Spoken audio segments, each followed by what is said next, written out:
Air Chief Marshal A.P. Singh, AVM Gulani, DG Caps, former Chiefs of Air Staff, scholar warriors, participants of this vast course, foreign dignitaries, foreign DAs over here, officers, ladies and gentlemen.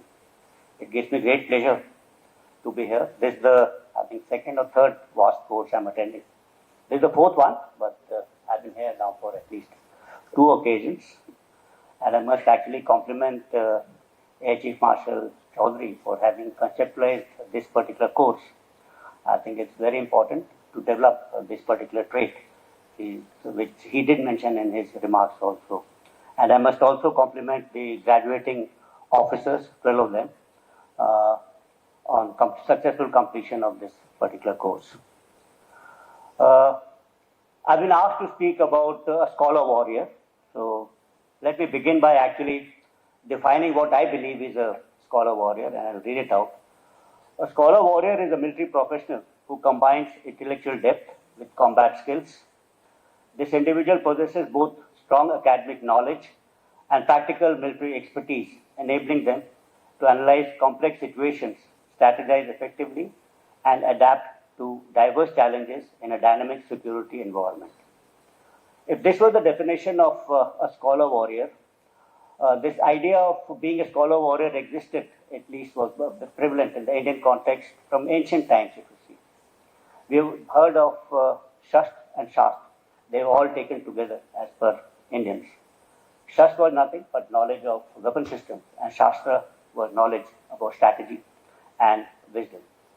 तो both शस्त्र और शास्त्र दोनों जो थे विद्यमान थे हिंदुस्तान में पहले से ही. So this has been part of our education system and small culture.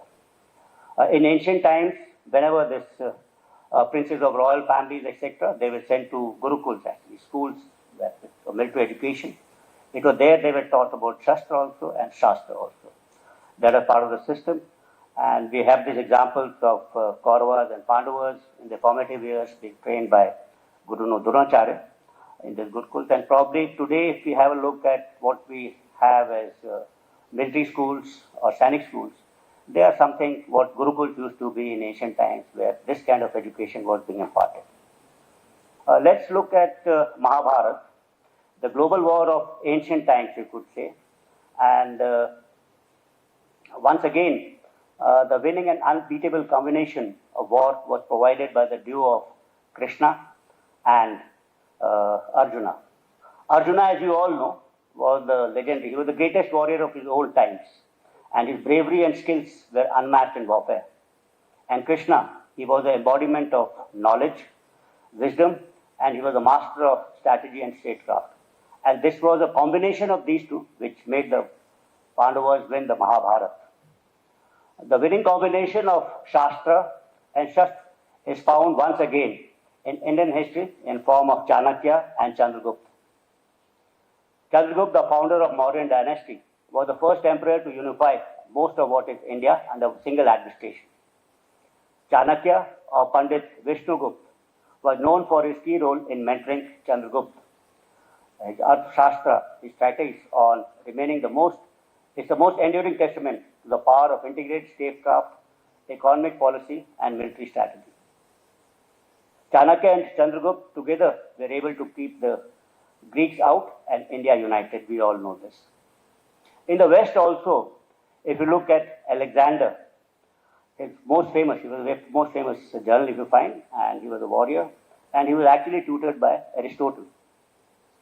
Let's come on to this ancient times to about medieval times, and most of this scholarly writings on war and warfare in the medieval times have been dominated by the West. It's not because of anything else. I think they have been under prolonged periods of warfare. So whether it is 100 years war, 30 years war, French Revolution, or the Napoleonic Wars. You may have seen the Napoleon Bonaparte, I just made a mention, was one of the most successful military commanders of these particular times. He was a brilliant strategist and a commander. Sometimes I wonder, was he a scholar? He had a team of staff officers which used to actually assist him in the scholarly kind of duties. And his scholarly works, if you say, are limited to issuing of special Part 1 orders, etc., before the start of a campaign or appreciation after the campaign. So maybe the Russian campaign was disastrous. Maybe this particular aspect of scholarly side was missing. During this particular time, we also notice the emergence of a gap between scholars and warriors, both becoming kind of separate skill sets. Military scholars like Machiavelli, Clausewitz, Germany, Adolphus became famous as actually for their scholarly writings, and when they were divorced from what military journals were. And in the same period, we produced excellent military practitioners of the same strategy, which people wrote, like Napoleon, Frederick the Great, Lord Wellesley. Lord Wellesley, I hope you people know, is famous not only for the Battle of Waterloo, but also for Battle of Versailles, Bismarck, etc. So we see this kind of a trend continuing during World War I and World War II, where there were captains like Basil Littleheart, captain who actually taught journals, people like Mahan, Dohe, which I think the Air Chief follows very, very closely, and they were all strategic analysts in their own manner, thinkers, but they were not actually practitioners of warfare. They were different from famous and successful journals like Montgomery, Rommel, who actually were not scholars. And they were writings, they were confined to memories and battle experiences. There have been some exceptions though, one notable one being the General Patton. But if we look at modern warfare today, we are seeing an unprecedented pace driven by a relentless march of technology, turbulent geopolitical shifts happening, battlefields are no longer linear fronts, but transparent, swift, intelligent, and multi-domain arenas. We now stand at the cusp of what normally I've been calling as a third revolution in military affairs, which is the term which I've called is convergence kind of warfare, which is converging, kinetic with non-kinetic, first and second generation with the third generation of warfare. It's converging, tactical, operational, and strategic kind of domains. It is fusing hybrid tactics and all three types of domains, land, sea, air, with new kinds of domain of cyberspace and cognitive warfare. Tactics now bleed seamlessly into operational art and strategy in real time. A warrior actually today needs to master all the three levels of warfare, that's the tactical, operational, and strategic level in all domains which I just mentioned. Only a warrior with superhuman capabilities can decide this complex mosaic that may connect a drone strike to a cyber breach, a narrative war to an orbital disruption that will have and still have a moral courage to lead men through fog and fire. Let's look at hybrid war. Future wars will still demand hybrid warriors who can fight on borders, maneuver in deserts, plan counterinsurgency operations in dense urban jungles, neutralize drones, decode cyber intrusions, and wage influence operations. Today, on one end, we will require kind of scholar warriors who also practice the science of strategy and tactics, but also we will require tech warriors. Tech warriors will be able to harness cutting-edge technologies, cyber power, artificial intelligence, and data-centric architectures. We'll also require info warriors. Info warriors who will shape narratives, counter disinformation, and dominate the invisible battle space of perception.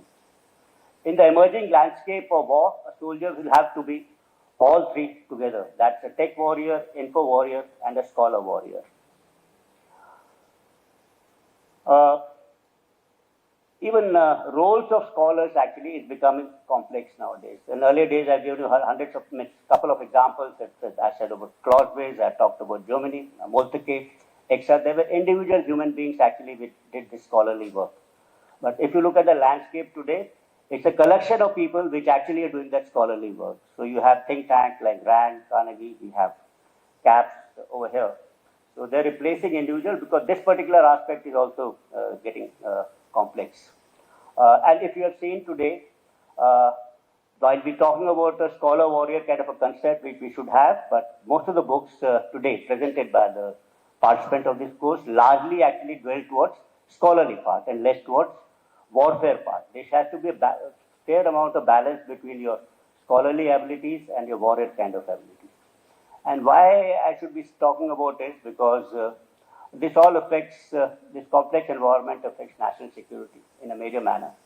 And national security, as I've been trying to define, is kind of three kind of a concentric circles in which the outermost layer defines how you secure your country, which will probably define a national security strategy, about which there was a question also. The middle layer would be how you defend your country. That's entirely different gamut, but it would be a subset of how you secure a country. And the center or the core of it would be something to do with military preparedness of a nation, about which we all are, as practitioners, regularly follow. But we fail to actually, as people in uniform, try to understand what it goes about, how to defend your country and how to secure our country. So as we grow in service, I think there's a need for us to understand this larger dimension of defense of a country and security of a country. So that's again coming back to the same point, that an officer today needs to be much more well-read so that he can contribute to this particular aspect of securing a nation. As was said earlier, that there are no runners-up in war, and this will be giving examples of Operation Sindoor, which still continues. Our preparedness level has to be very high. It's 24/7, 365 days. We are living in that kind of an environment, and it's only scholar warriors that can ensure this readiness by thinking differently, connecting the dots across this complete kind of an spectrum.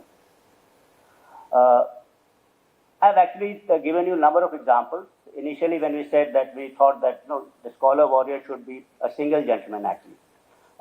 It should, both the scholarly qualities and the warrior qualities should lie in one domain. But right from ancient times, we have found that both are complex. And that's why there was Arjun and there was Krishna. And there was two people actually. And throughout history, we've seen two people.